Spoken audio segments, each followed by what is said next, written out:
que tá legal.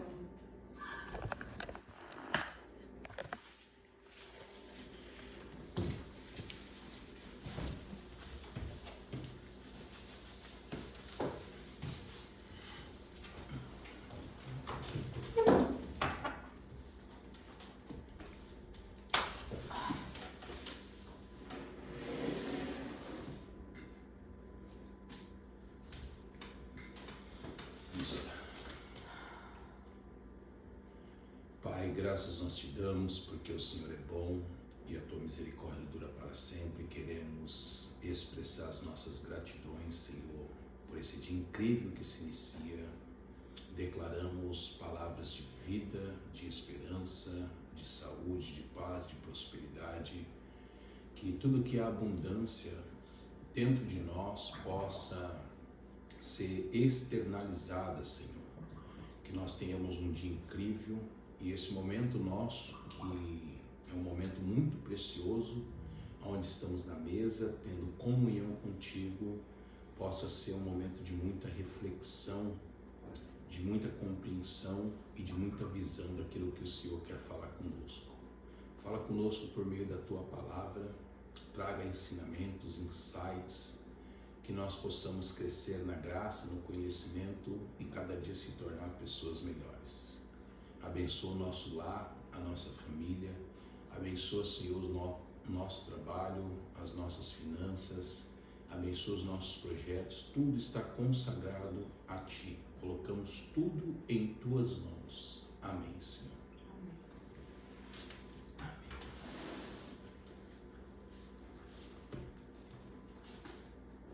Hoje é dia 30. Último Provérbios.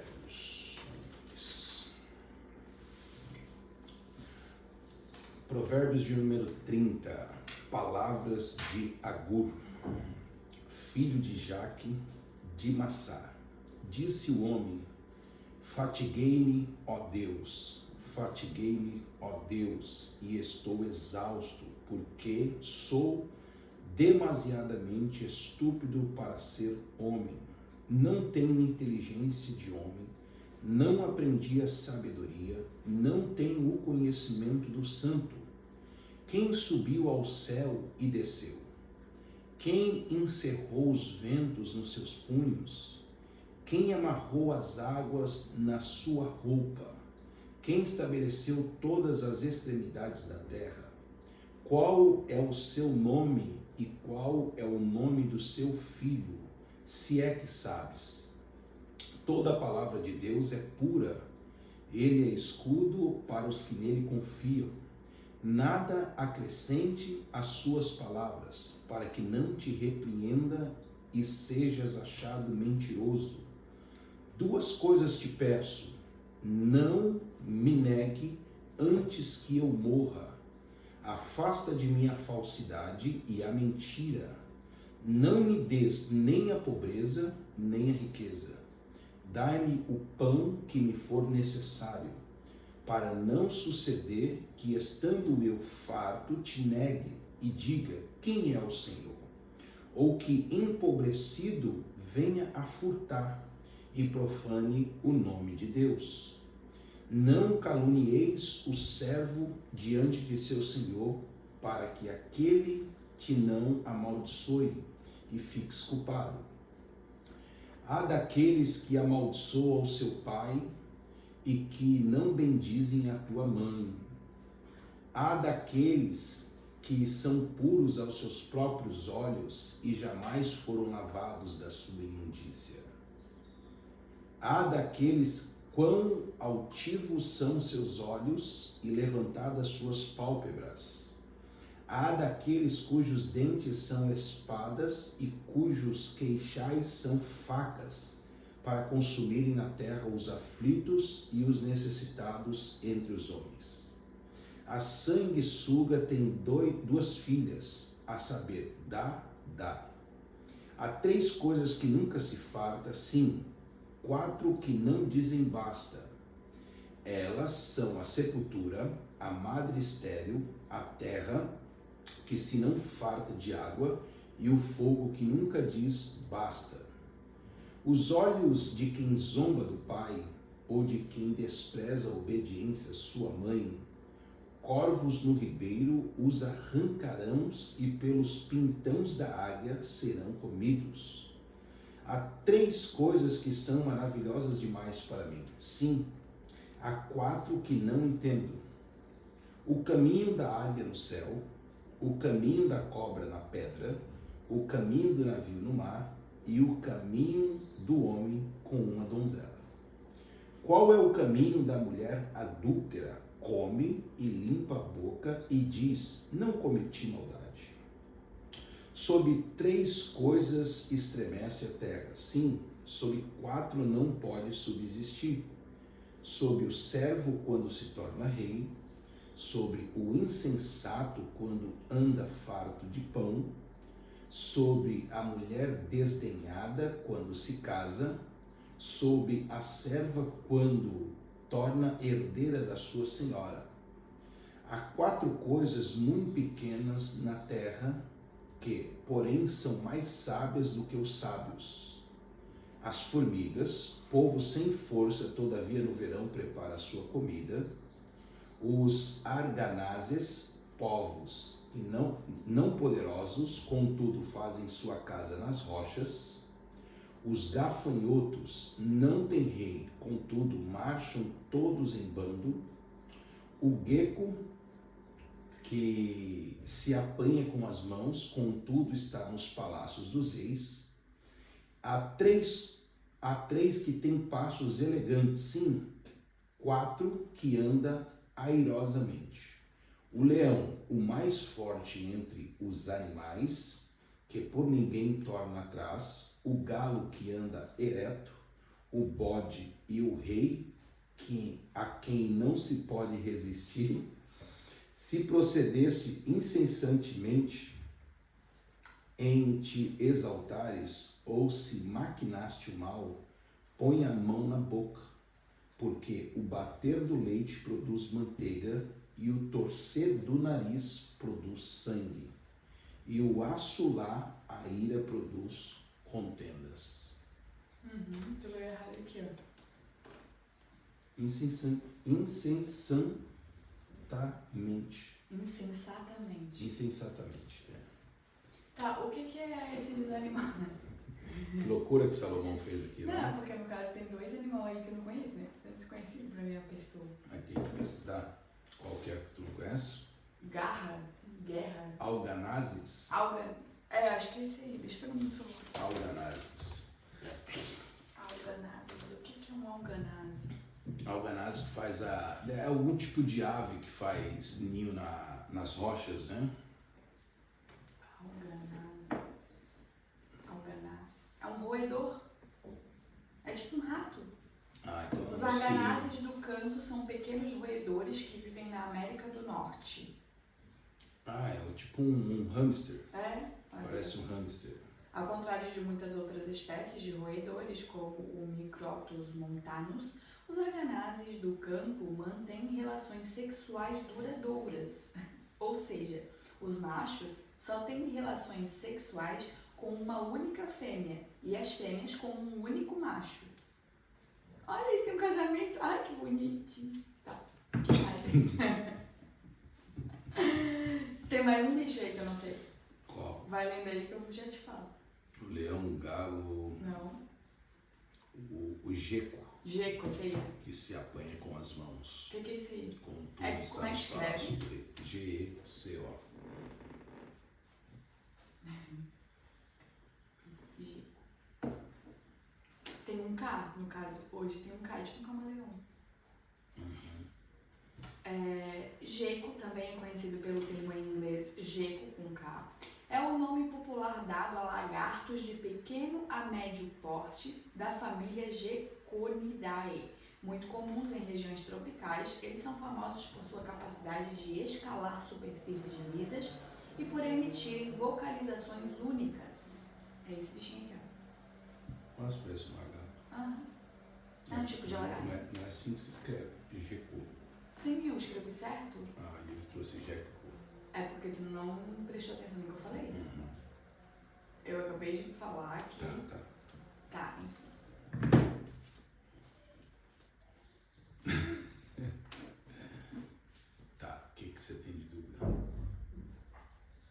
não tenho dúvida, meu amor. Não. Vida, por que tu trava quando tu tem uma câmera gravando? Eu não tô travado. Vida, mas tipo, ó, quando eu percebo que quando a gente põe alguma coisa pra gravar, tu não consegue agir tão naturalmente como tu agiria, por exemplo, aqui nesse momento, como que tu sempre age? Tu já pega e já toca direto, tipo assim, então aqui Salomão tá falando isso e aquilo, e tu já vai falando. É porque Aí, você tipo, fez a pergunta dos animais, por isso que eu tô perguntando, tá, não tenho mais dúvida. porque é um provérbio que é o seguinte, o que acontece? Você vê que ele tem muitos ensinamentos sobre a natureza, Sim. certo? Traz da formiga. Ele traz vários ensinamentos aqui poderosos, né? O primeiro que me chama muita atenção é o quê? Aqui é um homem, certo? Palavras, não foi nem Salomão que escreveu esse provérbio. Esse aqui de número 30, a maior parte dos provérbios foi Salomão, só que esse especificamente não foi. Foi um rei chamado Agur, certo? Não me lembro muito bem em que época que Agur reinou, em que lugar que ele reinou também, mas é outro rei, não foi Salomão. Então ele começa com, tem até o nome da mulher, da filha dele, não, de quem ele é filho, da mãe dele. Corta.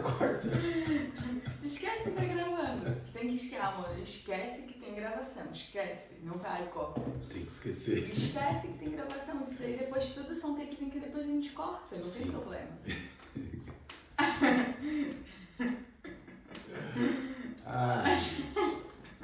Palavras de Agur, filho de Jaque, de Massá. Então tem a região dele, né? Massá. Ele fala, disse o homem, fatiguei-me, ó Deus, fatiguei-me. Tá. Tá, ok. Isso é uma coisa que a gente corrige. É porque tu falou fatiguei-me quando... Fatiguei-me. É porque tu tinha falado como se fosse escrito com Q da primeira vez. Fatiguei-me.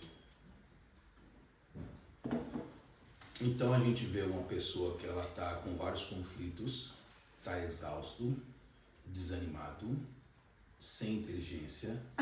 Tá na merda. Você que tá na merda. Dizendo que não aprendeu sabedoria, não tinha conhecimento e começou a ter um monte de dúvida. E ele pergunta quem subiu ao céu, quem desceu ao céu, quem amarrou as águas na roupa, quem estabeleceu as extremidades da terra, e está questionando a existência de Deus, certo? Sim, e a própria existência dele, eu acredito. Né? Ele está com uma crise de identidade. Sim, ele tem uma crise existencial, por que eu nasci, por que eu tô aqui. Exatamente. Então, isso aqui é normal, todo ser humano, que a gente também passa por essas fases. Né? Todo ser humano tem algum momento da vida dele que ele vai passar por algumas dificuldades. Eu já passei, às vezes passo. Você acredita que já tenha passado? Pô, tu acredita que eu já tenho que estar acreditando, porque eu ousadia de me falar uma coisa dessa. Não, tu tem que fazer uma frase afirmativa, né? Tu também já passou, coitada dessa menina. Tu passa. Passa um tormento nessa terra, pelo amor de Deus. Tá, mas por que você acha que acontece uma crise de identidade com o ser humano? Por que acontece uma crise de identidade? Bom, porque o ser humano ele se pega...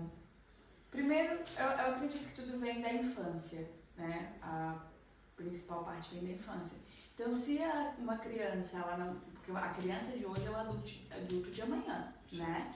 Então, se a criança ela não teve uma boa base, uma estrutura familiar, uma boa base, pessoas que ensinaram para ela, ajudaram ela a se encontrar lá desde a infância, ela vai crescer sem uma identidade própria, né? E principalmente porque geralmente pai e mãe e pessoas adultas ao redor fazem a criança fazer aquilo que elas querem que ela faça, né? Aquilo que elas querem, que elas determinam, enfim. Então a criança muitas vezes não tem espaço para se descobrir.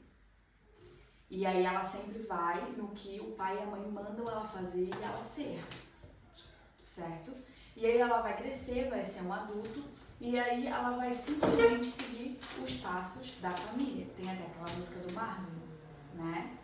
Tipo, quando o pai dele vai morrer, ele fala, eu disse, Marvin, a vida é pra valer, e o seu futuro eu sei de cor. E eu trabalhava feito nos campos Enfim, ele vai cantando e ele fala assim, chega uma parte da música onde ele fala, e eu sem perceber seguia, meu pai cuidava de toda a família e eu sem não perceber eu seguia a mesma trilha. Ou seja, a gente tem uma tendência, o ser humano tem uma tendência a seguir os passos dos pais. Isso é fato. Se eu pegar e olhar para trás para minha vida e tu olhar para trás na tua vida, por muitas vezes tu vai se pegar talvez tendo as mesmas atitudes do teu pai e eu as mesmas atitudes da minha mãe. Então, a crise existencial acontece quando tu quer algo mais, o que tá a luz dentro de ti, ela quer brotar, tu quer crescer, tu quer passar de um patamar para outro, e aí tu vem aquele peso, aquela coisa, será que a vida é só isso? A vida é trabalhar, comer e dormir e ficar preocupado com dívida, enfim. Então, aí começa a acontecer uma crise existencial, onde tu começa a olhar e tentar encontrar respostas, porque tu não quer mais viver naquele mundinho que tu vive ali, tu quer expandir. Mas olha que interessante, você falou. A gente cresce se espelhando nos nossos pais, certo? E aí, através dos ensinamentos, né, que são os 5 P's, os 5 P's que vai formando o ser humano ao longo da vida. É os pais, os professores, os pastores, os padres e os políticos, certo? Certo. Que tem uma grande influência sobre a vida do ser humano desde quando ele nasce. Começa com os pais, depois vai para a escola, vai para os professores, depois ele vai para a igreja, ou o padre ou o pastor. Depois, quando ele começa a ganhar muita consciência, os políticos começam a influenciar que ele vai ter direito de voto também, certo? Só que você para pensar que além do nosso pai físico, biológico, nosso pai e nossa mãe, nós temos um Criador que é o nosso pai que nos fez a imagem e semelhança, certo? Então, a criança ele tem essa tendência de fato a ficar seguindo os passos da mãe, do pai, e às vezes o pai quer que o filho seja aquilo que o pai não foi ou quer que siga a carreira do pai, certo? Certo. Isso é fato, isso é o que mais acontece. Ele não respeita uma decisão do filho, ele quer impor, não é impor, né? Mas ele quer que o filho, ele quer o bem do filho, ele acredita que quer o bem do filho, que está fazendo bem para o filho, e quer que o filho siga uma carreira. Se ele for um advogado, quer que o filho também se torne um advogado. Só que não é aquilo que o filho de fato quer ser. Só que por ter uma dívida de consciência com os pais, porque criou, porque deu comida, porque fez mais do que... Só fez a obrigação que tinha que fazer, Exatamente. né? Que ele colocou a criança no mundo, então nada mais que a gente precisa cuidar, tratar, dar amor, dar carinho, suprir as necessidades. Isso é uma obrigação dos pais.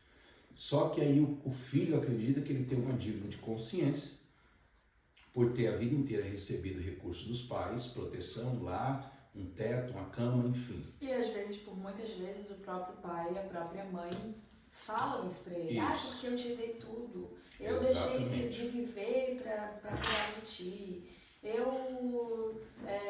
Enfim, tipo, começa a jogar essa culpa, esse peso no adolescente, na criança, enfim. E é por isso que acontece essa dívida de consciência. E aí ele acaba iniciando, só que chega um determinado tempo que ele começa a se enturmar com a galera na faculdade, que ele faz, ele não quer mais fazer aquilo. Ele chega nos pais, é uma frustração para os pais, uma decepção para os pais, e ele simplesmente fala, não, eu não quero fazer isso, porque isso não está me fazendo bem, não quero mais estudar direito, eu quero sair da faculdade, eu quero fazer outra coisa, estou em outro rolê, não quero saber disso. Exatamente. E o pai vê aquele filho como um rebelde. E ele vai viver a vida E dele, às escolher fazer às vezes quer expulsar ele de casa, às vezes quer fazer um monte de coisa, porque ele simplesmente tomou a decisão de seguir os próprios passos, certo? Só que se você observar, a Bíblia vai dizer que Deus nos fez a imagem e semelhança do Criador. Então, o porquê que existe uma crise existencial? Porque nós começamos a copiar de uma forma, isso é muito por causa da formação da criança, nós começamos a copiar o homem e não o Criador, não o dono do projeto, certo? Porque Deus, ele já deixou todos os recursos dentro de nós. Todos os recursos que nós precisamos para a gente viver uma vida plena aqui na Terra, está dentro do ser humano. Só que a gente começa a buscar fora o que está dentro. A gente começa a buscar no pai, começa a buscar na mãe, começa a buscar no influência, começa a buscar no político, começa a buscar no dinheiro, na casa, no carro. E aí começa a ter o quê? Um vazio, porque tudo que você conquista, você vê que aquilo não vai preencher o teu vazio. Você conquista, conquista, conquista, traz uma dopamina, libera uma serotonina, você naquele momento tem um êxtase muito gostoso, você conquistou algo físico, né? Para você é uma conquista, o ego vai lá em cima, só que depois você vê que aquilo ali simplesmente é um carro, é uma casa, é um dinheiro, é um cartão de crédito, enfim, é uma matéria.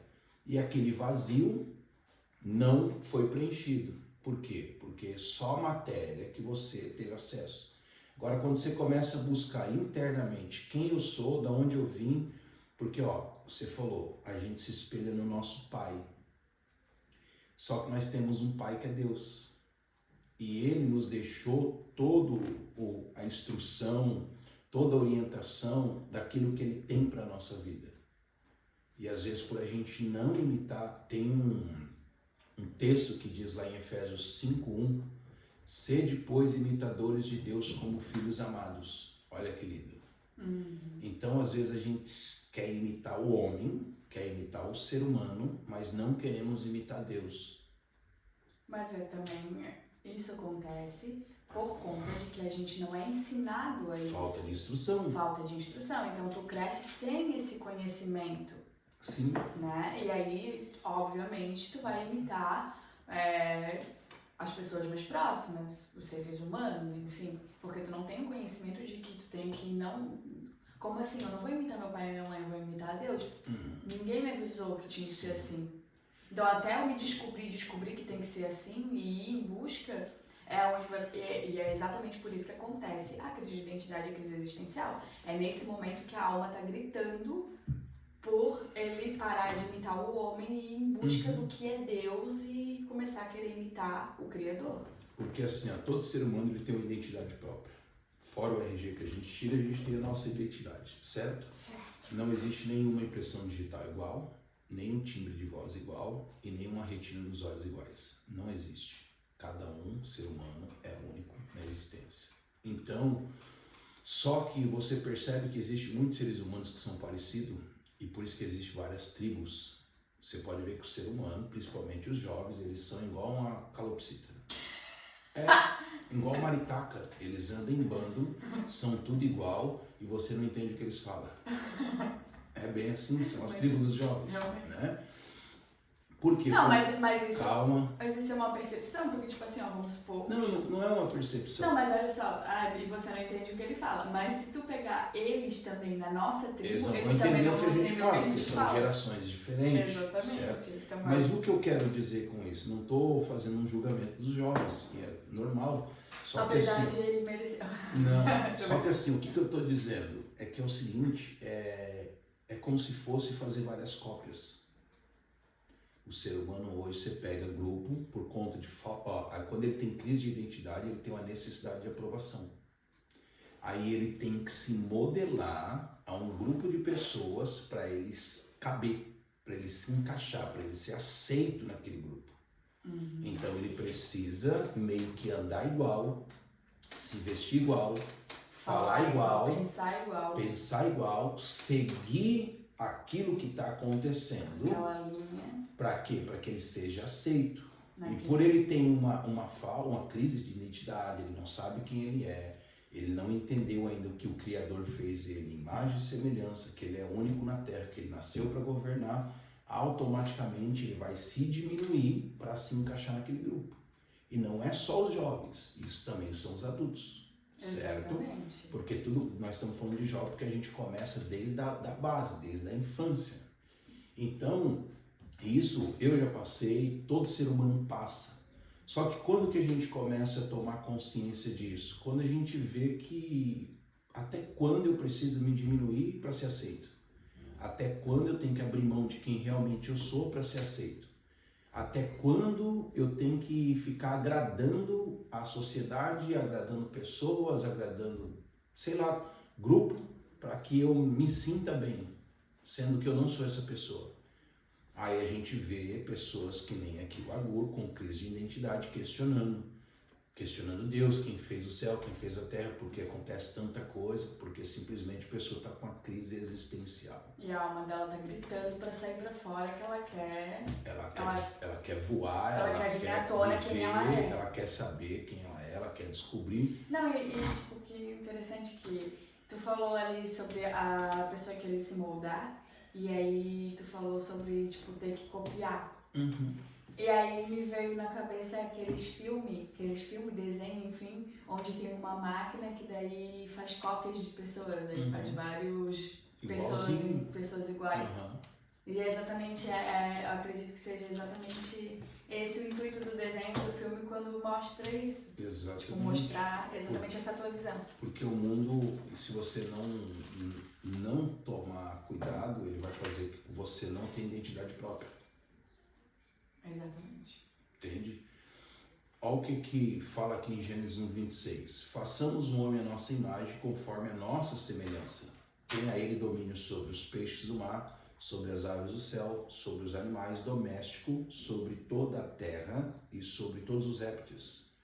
Criou Deus, pois, o homem à sua imagem, a imagem de Deus o criou, homem e mulher os criou.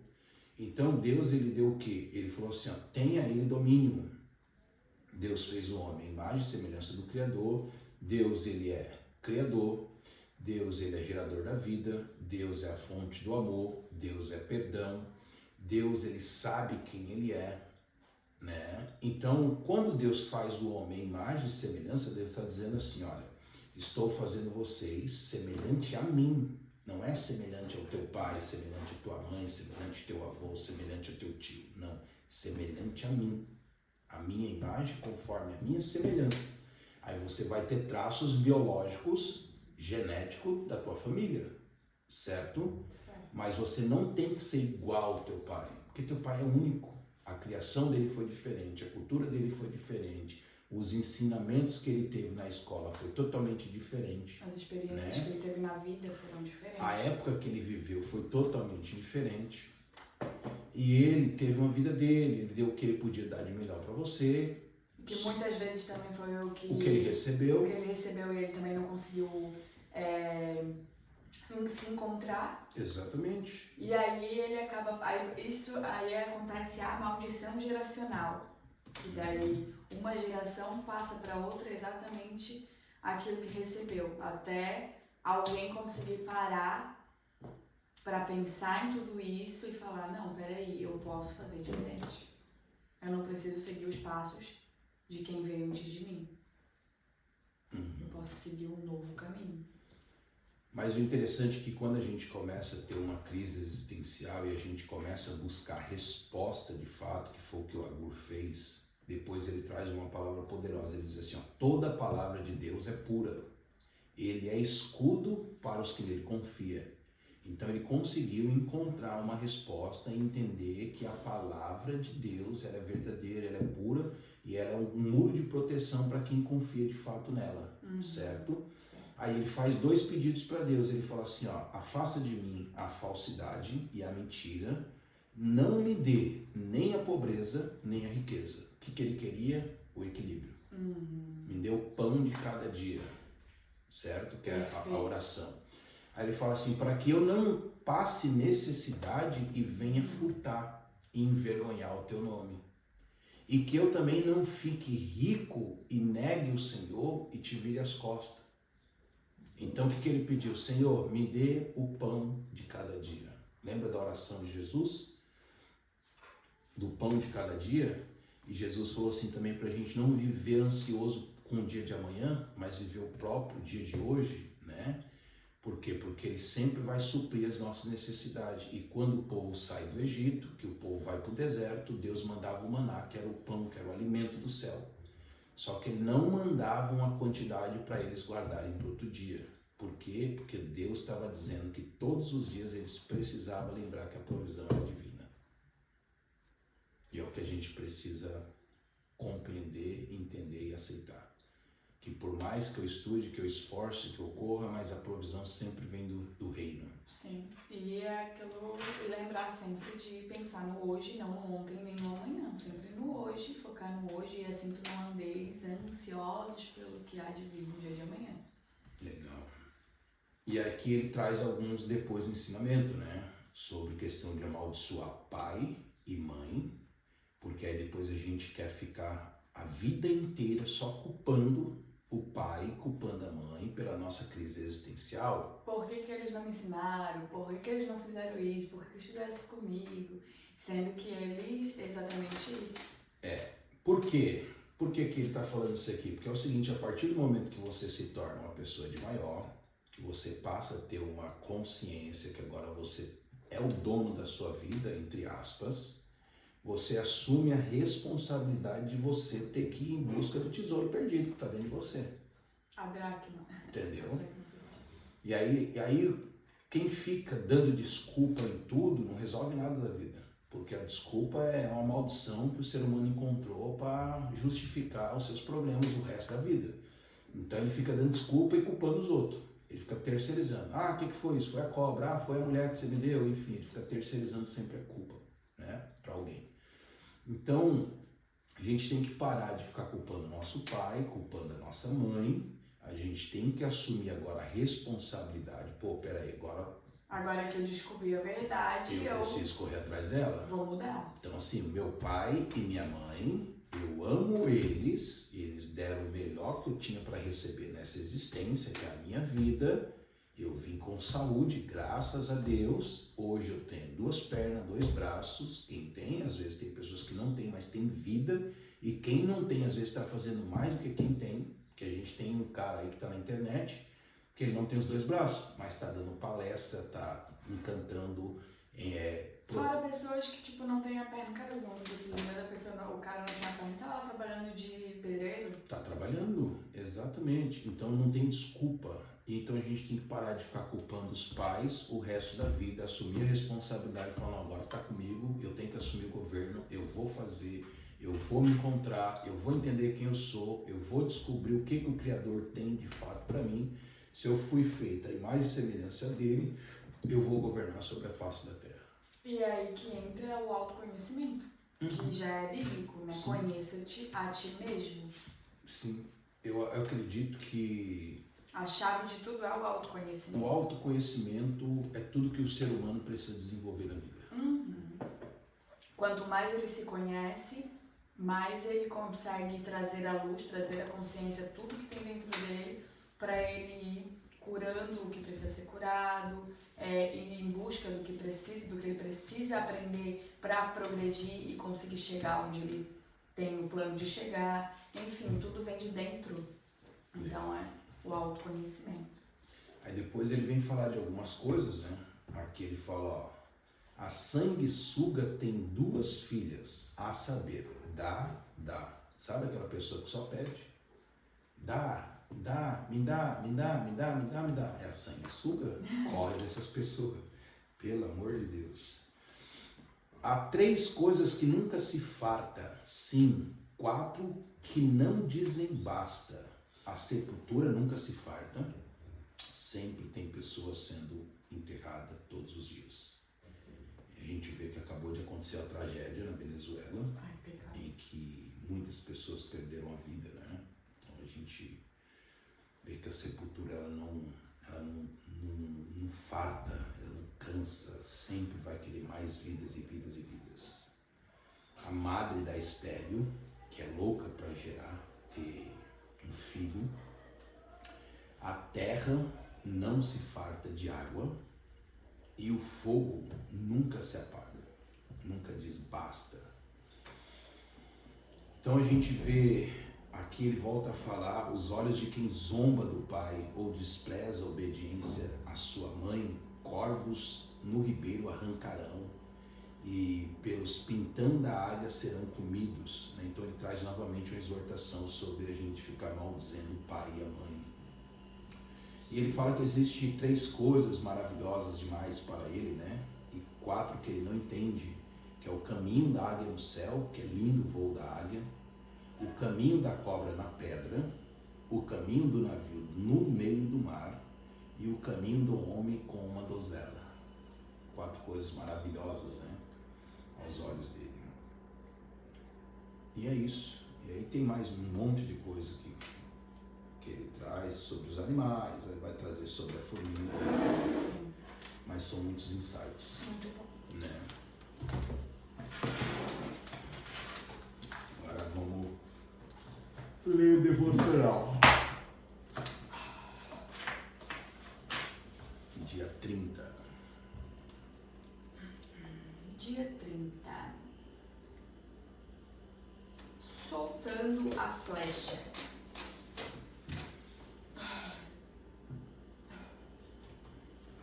Tema: criar filhos é prepará-los para ir embora. Como flechas são os filhos nascidos na juventude. Salmos 127:4. Nossos filhos são como flechas nas mãos do guerreiro. Nosso papel é afiá-los com amor, prepará-los com valores e, no tempo certo, lançá-los na direção do propósito de Deus. O verdadeiro sucesso da paternidade não está em manter os filhos sempre por perto, mas em formá-los tão bem que possam voar longe e atingir o alvo para o qual foram criados. Esse caminho exige fé, desprendimento e confiança.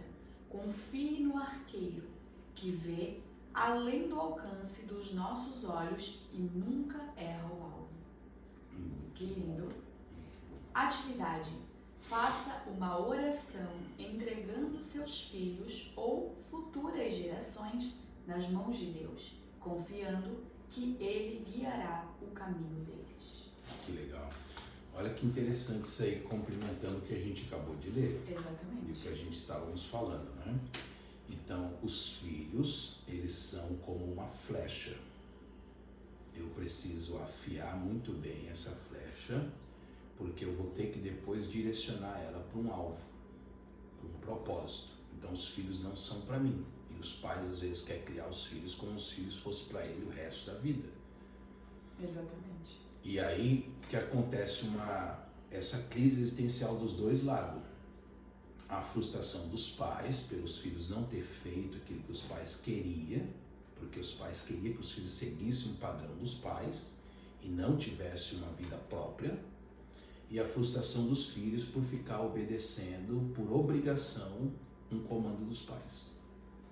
Agora, se os pais treinam os filhos de fato para enfrentar o mundo como ele é, e você pega um exemplo da águia, a águia, quando os filhotes estão começando a criar asas, ela começa a deixar desconfortável o ninho para que eles aprendam a voar.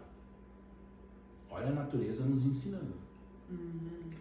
E hoje não, os pais querem facilitar a vida dos filhos. Então não que tenham que dificultar, mas tem que mostrar uma realidade do que é o mundo. Porque o mundo lá fora vai bater. O mundo lá fora, portas vão se fechar, vai ter decepções, vai ter frustração, vai ter traição, vai ter um monte de coisa que vai acontecer lá fora.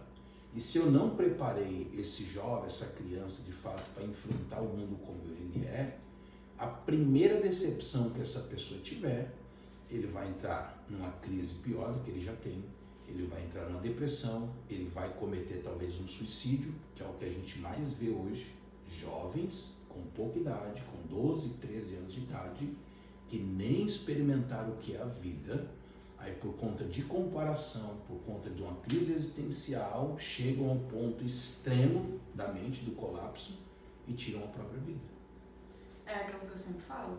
Eu acredito, pela minha visão, que o papel do pai e da mãe é formar o filho, né, criar ele de uma forma que o quanto antes ele parar de depender de mim e do pai, da mãe e do pai no caso, eu estou fazendo um bom papel, um bom trabalho. Então eu preciso ter em mente que eu preciso criar o meu filho de uma forma que ele se torne independente, totalmente independente, o mais breve possível. E tudo Deus deixou na natureza. na natureza do próprio corpo, a mulher amamenta o filho a vida toda? Não, só até uns 2 aninhos. Então, o que a natureza está querendo ensinar para a mãe? Que o filho não vai depender dela a vida toda. Então, assim, ó, o seu filho vai amamentar em você durante um período só de tempo. Que ele vai depender do teu corpo. Depois ele vai começar a aprender A comer. a comer comida. Entende? Ótimo. Então, se a gente parar para observar a natureza, nós vamos entender o que Deus quer para o ser humano. Certo? Os filhotes dos animais, eles não vivem com os pais o resto da vida. Eles ficam um período de tempo e depois eles precisam construir a vida deles. Os filhos do ser humano, de igual modo, né? Ninguém vai ver o resto da vida com o pai e com a mãe. Não é verdade? Não, mas tu dizer que a vaca vai construir. Vai o quê? Que a vaca vai construir a vida dela. Pois ela tem que construir a vida dela. Mas ela vai ter os filhotinhos dela, enfim, ela vai ganhar. E assim, é na vida Mas é que foi humana. engraçado.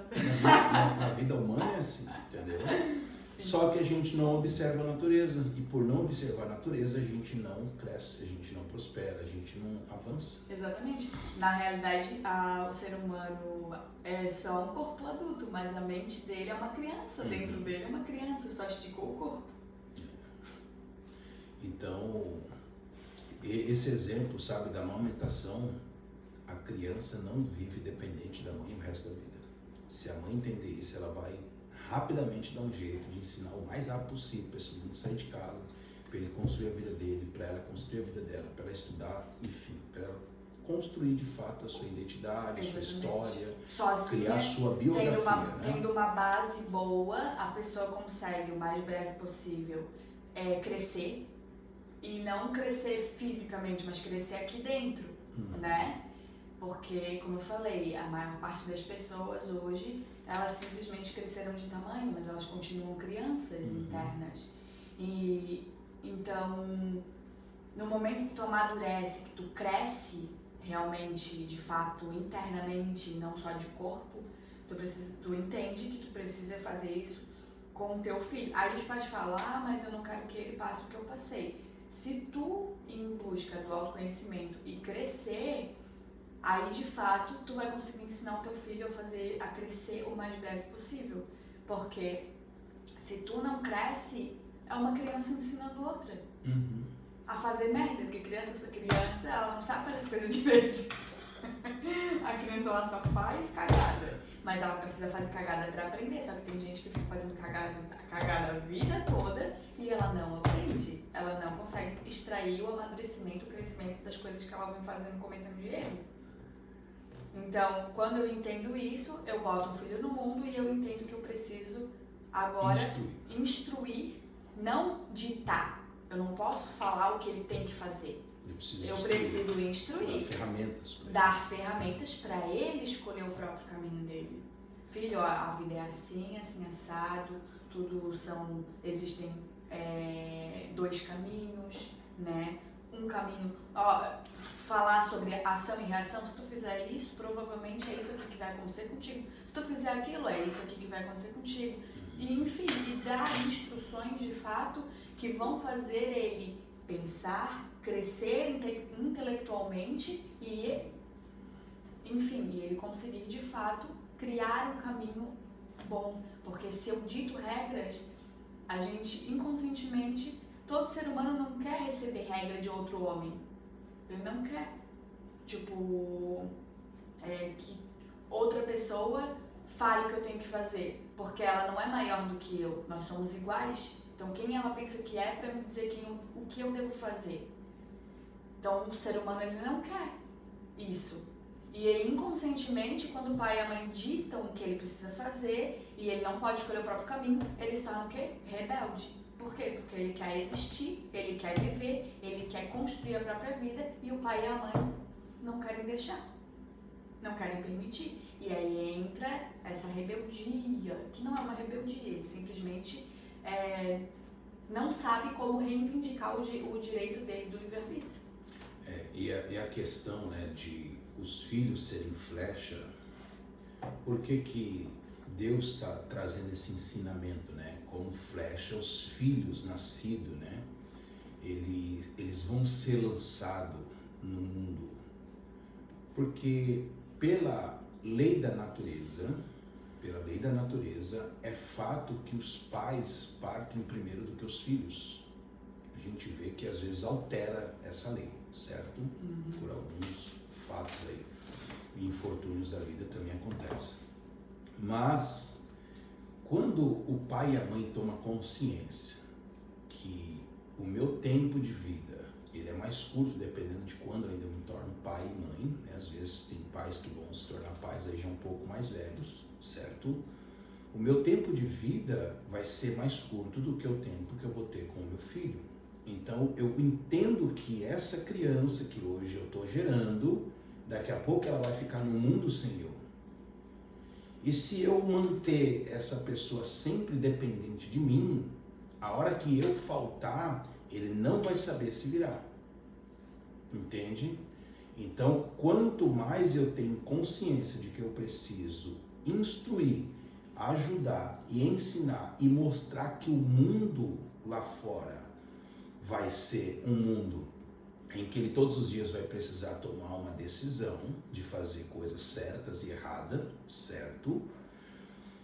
Essa criança, ela vai ganhando autonomia para construir o seu próprio destino, construir sua própria vida. Né? Exatamente. Porque a hora que eu faltar, eu sei que eu deixei uma pessoa forte, capaz de dar conta sem eu estar. Agora, se eu sempre mantive aquela pessoa dependente, a hora que eu cair numa cama, a hora que eu sofrer um acidente, a hora que eu tiver para partir, eu vou entrar num colapso emocional, desespero, porque eu sei que meu filho não vai conseguir sobreviver sozinho. Se é uma criança que ela é especial, você vê que ela é totalmente dependente dos pais. E aí a preocupação é maior, porque os pais precisam ter mais cuidado, porque é uma criança que realmente vai depender talvez a vida toda dos pais. E aí os pais vão precisar de fato de recursos para que quando vierem partir, deixar, né, um suporte maior para aquela criança. No caso já vai ser um adulto, mas tem adultos especiais, principalmente hoje a gente está vendo questão do autismo, síndrome de Down e várias outras situações que acontecem na humanidade, certo? Eu preciso ter essa consciência que o meu filho, ele vai depender de mim até certo ponto. Depois ele precisa buscar a independência dele, viver a vida dele, construir a história dele e também deixar um legado na Terra. Exatamente. E é isso. E é isso. Tá bom? Vou cancelar aí porque vai ficar muito pesado. Isso, você já não parou de gravar. É.